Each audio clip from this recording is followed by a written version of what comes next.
우리 부모님들은 아기가 태어나면 그 아기가 젖을 잘 먹고 또 잘 놀고 잘 뛰어다니고 또 궁금한 것 묻기도 하고 배우기도 하고 그 나중에 자라서 부모에게 효도하고 그렇게 성인으로 자라가기를 모두가 다 바랍니다. 그런데 어린아이 상태로 계속 머물러 있고 자라지 않는다면 부모에게 큰 근심이 될 것입니다. 믿음으로 새롭게 태어난 거듭난 신자가 되었으면 우리 하나님을 믿는 것이 참 재밌고 즐겁고 말씀을 좋아하고 순종하는 성숙한 그리스도인으로 자라가는 것이 정상적이죠. 그런데 믿음이 자라지 않고 초보 상태에 계속 머물러 있다면 그것은 하나님께 큰 근심이 될 것입니다. 우리 믿는 사람들은 누구든지 자연의 순리에 따라서 주님 안에서 자라야 합니다. 그리스도를 닮아갈 때까지 그의 형상을 이룰 때까지 성장하고 성숙해야 합니다. 태어났으면 자라는 것이 자연의 순리입니다. 구원을 확신한다면 믿음이 자라는 것이 우리가 영적인 순리입니다. 따라서 신자에게 영적 성숙이라는 것은 선택이 아니라 필수입니다. 우리 모두가 영적 성숙을 다 원합니다. 하지만 그 성숙을 방해하는 치명적인 요인들이 우리 내적으로 외적으로 우리 주위에 늘 항상 존재합니다. 특히 우리의 영적 성숙을 방해하는 이 내부, 이 내적인 강한 적이 있는데 강적이 뭐냐 하면은 바로 죄라는 것입니다. 여러분, 이 죄는 우리 신자의 영적 성숙을 방해하는 아주 치명적인 적이요 독입니다.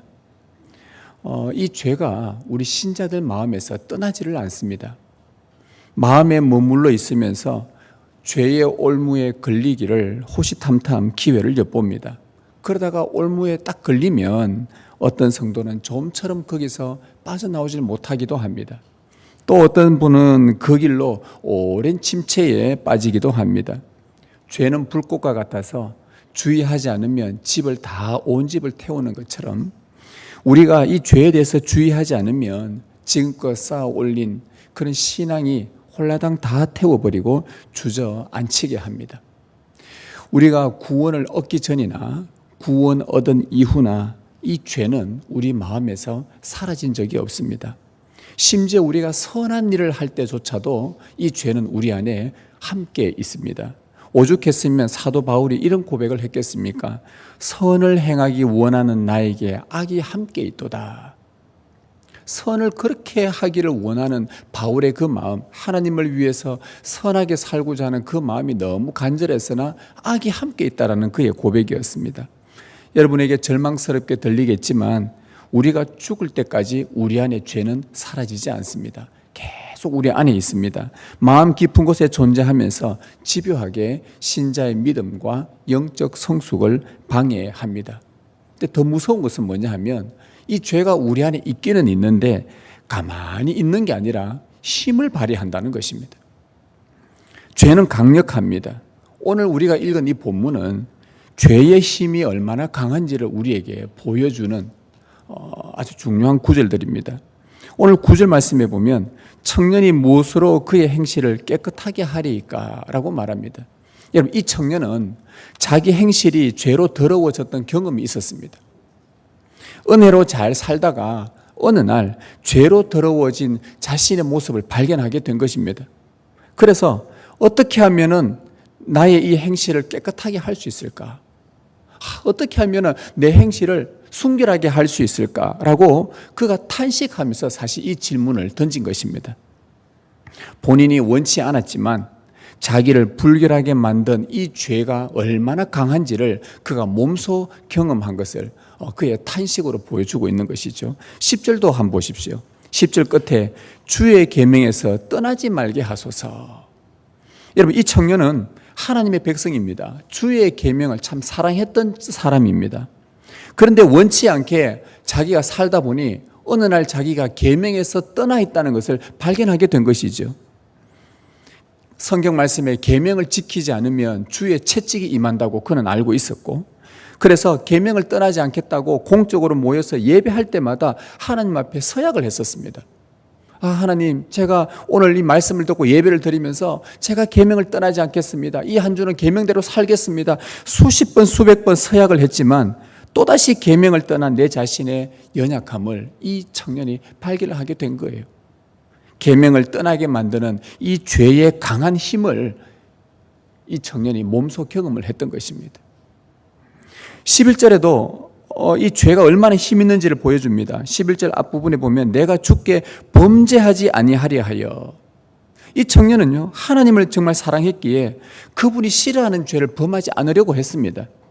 애를 썼습니다. 하지만 자기도 모르는 사이에 이 마음 가운데, 생각 가운데 이미 탐욕을 품어버렸고 죄를 범한 자신을 발견하게 된 겁니다. 너무나 탄식한 거죠. 내가 하나님을 사랑하는데 내가 왜 이런 주님 앞에 범죄했을까? 그러고 보니 과거에 자기의 믿음의 선조들 중에서도 하나님과 동행하고 하나님께 믿음을 인정받았던 사람들 중에도 하나님 앞에서 범죄했던 사람들이 있다는 걸 발견하게 된 거예요. 예를 들면 노아나 다윗이나 히스기야 같은 이런 사람들, 이런 사람들도 참 하나님께 인정받았지만 죄를 범했구나. 자기 의지보다, 내가 죄를 안 지어야지라는 자기 의지보다 내 안에서 이 꿈틀거리는 죄의 힘이 훨씬 더 강하다는 것을 그가 몸소 경험을 한 것입니다. 여러분, 방금 읽었던 이 세 구절에서 나오는 공통 분모가 뭐냐 하면 죄의 힘입니다. 죄가 얼마나 강한지 그 힘의 정도가 느껴집니다. 하나님의 백성이지만 원치 않은 더러움에 빠지기도 하고 서약했던 계명을 떠나기도 하고 주님께 범죄하기도 합니다. 이 신자들의 마음에 이 죄의 본성은 계속 남아 있어서 우리가 죽는 날까지 힘을 발휘합니다. 우리가 죽는 날까지 이 죄가 얼마나 강력하게 힘을 발휘하는지 모릅니다. 죄의 힘이 자기의 의지보다 더 강하다는 것을 종종 느끼곤 하지요. 우리도 그렇지 않습니까? 내 의지보다 때로는 이 죄가 더 강하다는 것을 종종 경험을 하게 됩니다. 여러분, 죄의 힘이 우리의 의지보다 더 강하다면 그러면 우리는 죄의 세력에서 맞서서 이길 수 없는 것일까?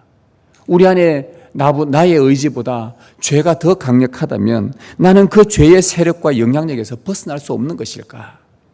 도무지 이 죄를 이길 수 없는 것일까?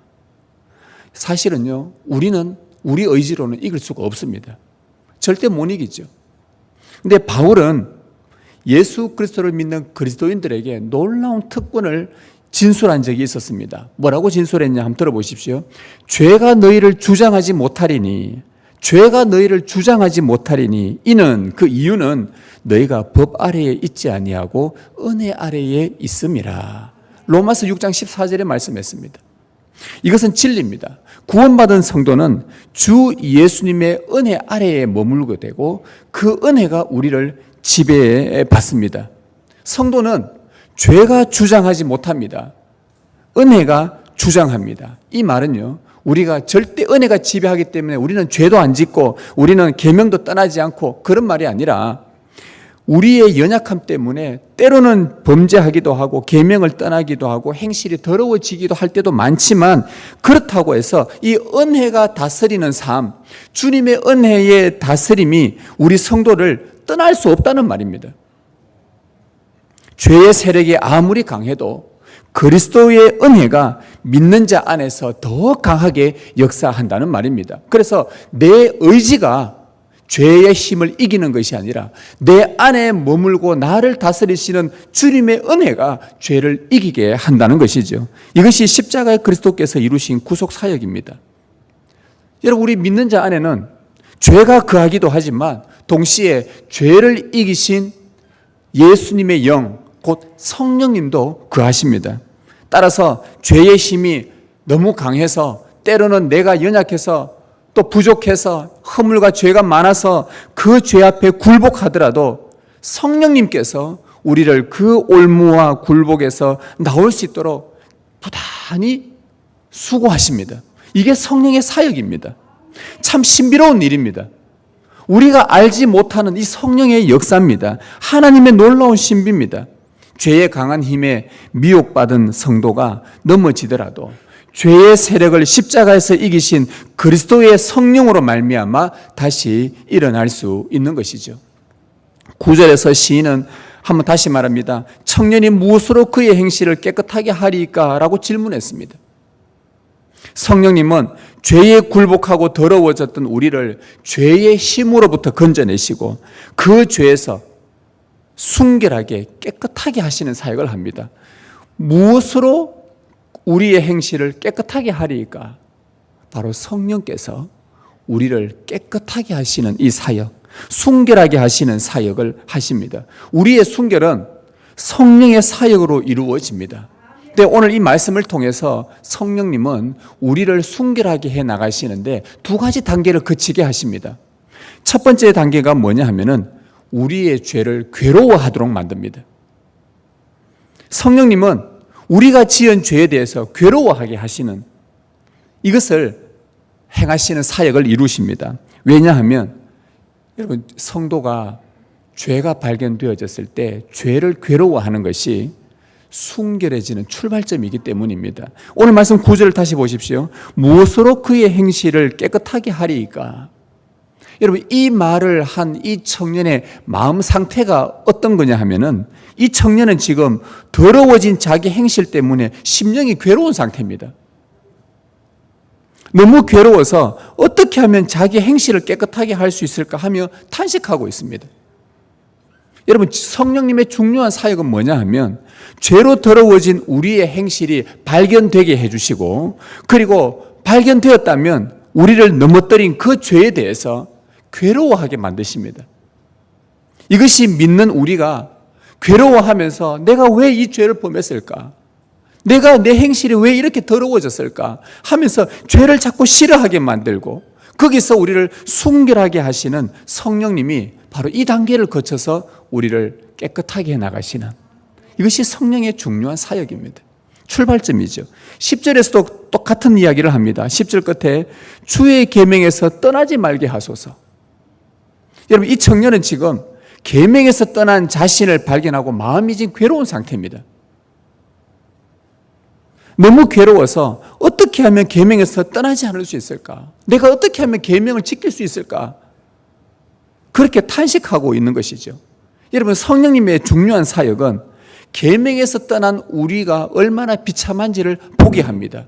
깨닫게 합니다. 그리고 그 모습을 괴로워하게 만드십니다. 이것이 믿는 우리를 죄에서 순결하게 하시는 성령님의 사역이죠.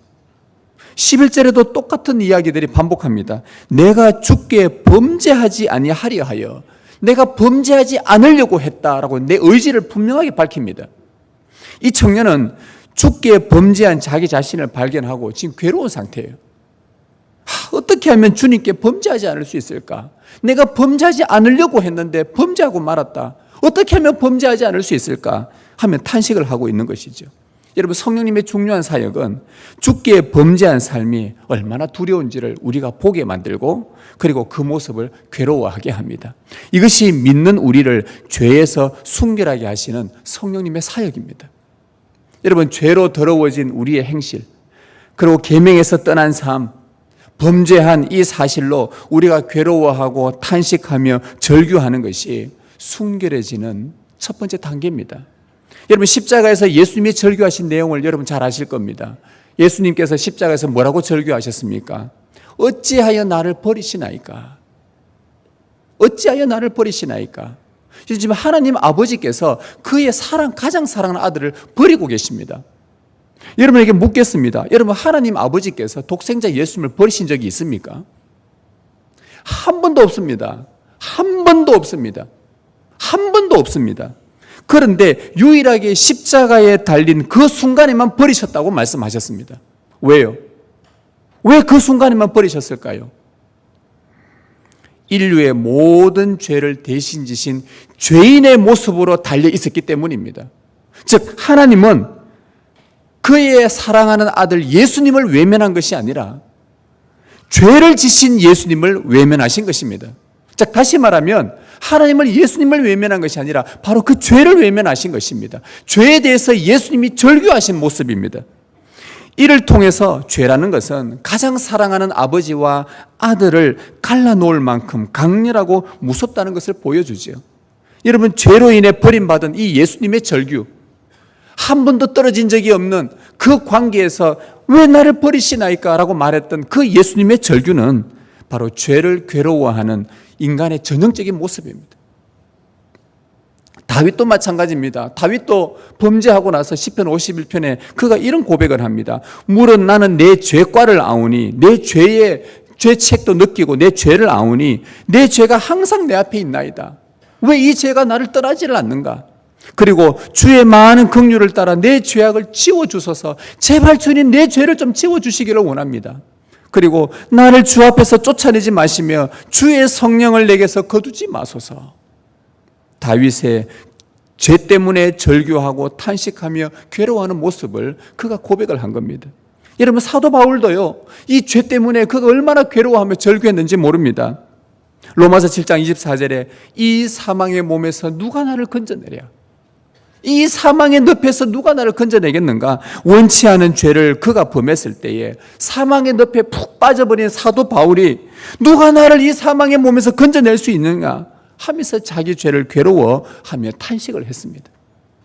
여러분, 성도는 바로 이 질문을 마주하는 순간들이 종종 찾아올 것입니다. 그럴 때마다 여러분 안에 발견된 죄를 보고 여러분 괴로워하십시오.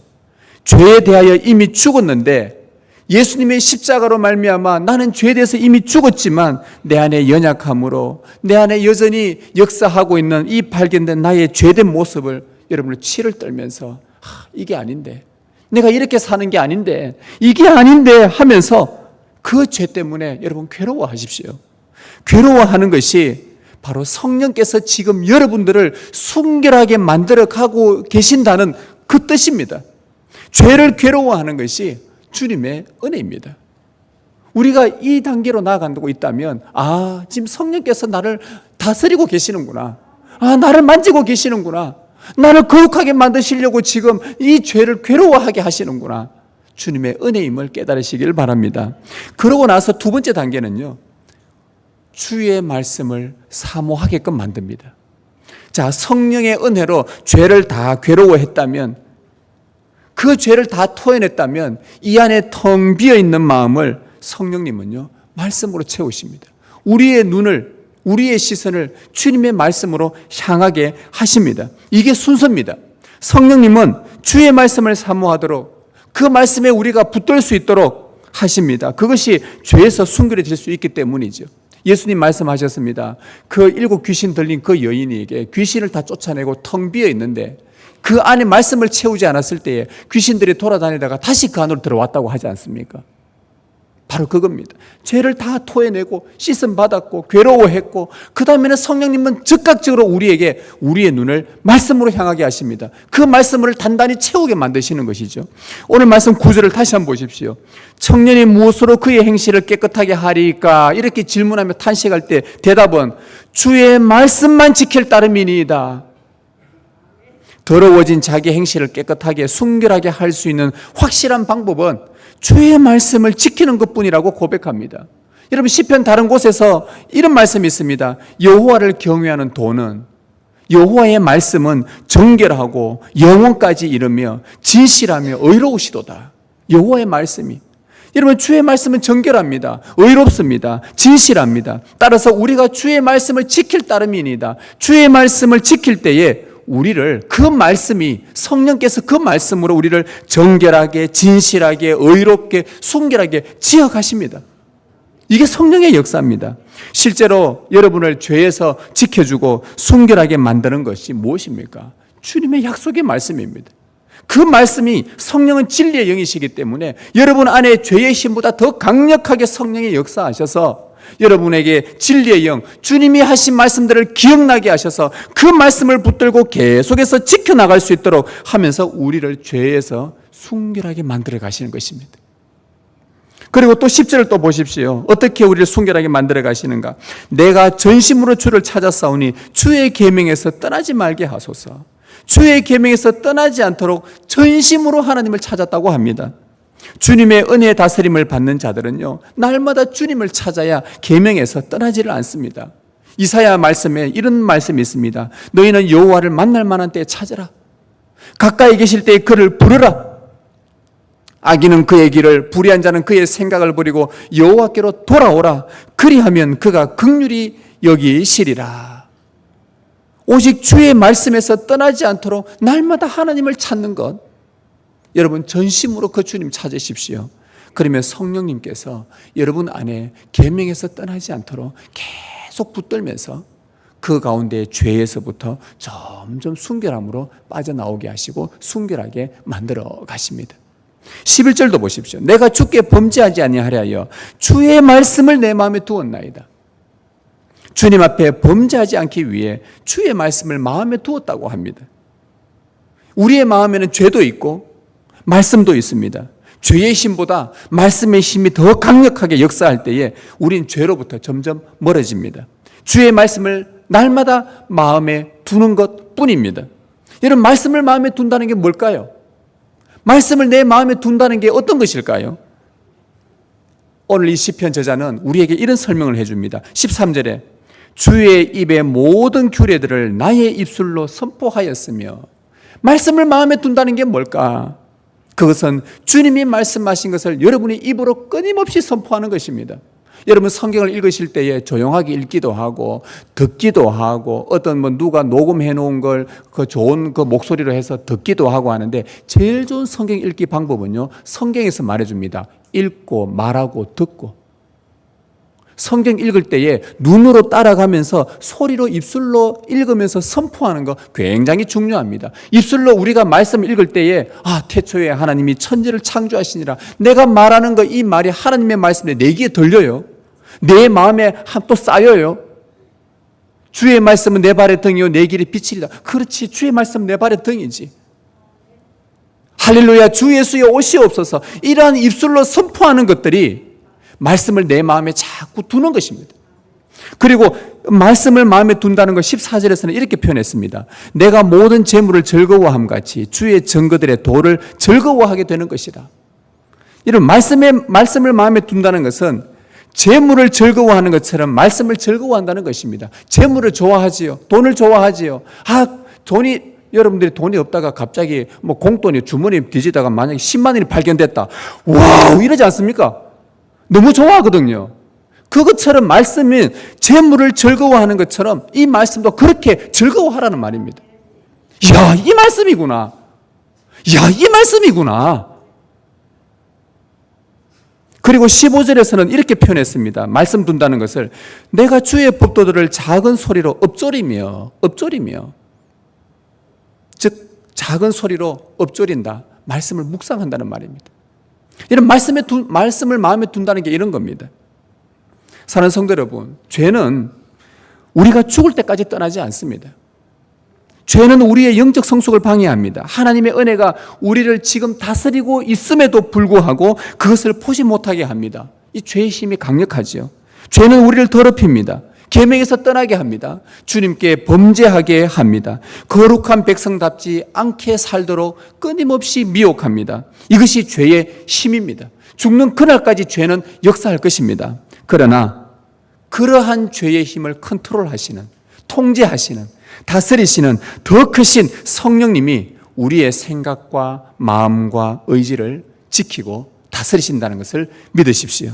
여러분에게서 죄가 발견되었다면 성령께서 지금 나에게 깨닫게 하시는 거구나. 죄의 힘을 성령께서 이기고 계시는 것입니다. 내가 죄가 발견되었구나. 말씀을 읽다가 죄가 발견되고 설교를 듣다가 내가 죄를 깨닫게 됐다면 여러분 그것을 예사로 넘기지 마시고 진심으로 통회하십시오. 성령께서 여러분들을 죄에서 순결하게 하시려고, 영적으로 성숙하게 하시려고 찾아오시는 성령의 사역입니다. 죄인 줄 몰랐다가 나중에 깨닫게 되었을 때라도 여러분 그럴 때에 눈물로 침상이 적도록 기도했던 다윗이 있지 않습니까? 그처럼 우리도 죄를 괴로워하십시다. 아파하십시다. 누가 사망의 몸에서 나를 건져내랴 라고 절규하고 괴로워할 수 있다는 것은 지금 내가 주님의 은혜로 다스림 받고 있다는 증거입니다. 기뻐하고 좋아하십시오. 죄를 괴로워하십시오. 그리고 하나님이 우리에게 말씀으로 채워주실 때에 그 말씀을 차곡차곡 쌓으십시오. 다 날려버리지 말고 계속 차곡차곡 쌓으십시오. 말씀을 사모하십시오. 사랑하십시오. 아이고 목사님, 제가 돌았으면 말씀 금방금방 잊어버립니다. 이제 나이가 들어서 듣고 나가면 다 잊어버립니다. 그러면은 잊어버리면 아이고 웃자겠어, 잊어버렸는데 그렇고 제가 끝날 거겠습니까? 아니에요. 잊어버리면요 또 읽으십시오. 잊어버리면 또 읽으십시오. 저희 고신대학교 이상교 교수님이 역사학과 교수님, 아마 우리 교회에서 몇 번 설교하시는데 이제 명예 은퇴하시고 나이가 많으셔요. 그분이 강의하시면 원고 없이 모든 교회사 역사들 연도를 막 입에서 달달달달달 나오셔요. 너무 궁금해가지고 아니 교수님 그럼 어떻게 지금 연세가 지금 얼마인데 이걸 다 외우십니까 하니까 이거 다 기억이 나십니까? 와 얼마나 했으면 하니까 그분이 하는 말이 뭔지 압니까? 놀라운 말을 들었습니다. 내 이거 지금도 외운다 이랍니다. 강의를 할 때마다 펼치면서 내 지금도 외운다 이랍니다. 옛날에 외웠던 걸 가지고 하는 게 아니라 지금도 외우신대요. 왜? 자꾸 잊어버리니까. 제가 그 말에 충격을 받았습니다. 아 그렇구나. 계속 읽는 거구나. 그래서 시편 저자들은 늘 주의 말씀을 가까이 하라, 읽어라, 들어라, 읽어라, 깨달으라, 또 읽어라, 또 말씀을 가까이 하라. 왜 자꾸 하나님은 참 지겹도록 이런 말씀만 자꾸 하실까? 그게 우리를 죄에서 깨끗하게 하는 방법입니다. 성령님의 역사입니다. 여러분 말씀을 즐거워하십시다. 읊조리십시다. 지키십시다. 선포하십시다. 그럴 때 우리 삶에 어떤 변화가 일어나는지를 경험해 보십시오. 우리를 순결하게 하시고 영적으로 성숙하게 하시는 성령님의 사역에 온전히 따르십시다. 여러분의 삶을 통해 하나님께서 찬송과 영광을 받으실 것입니다.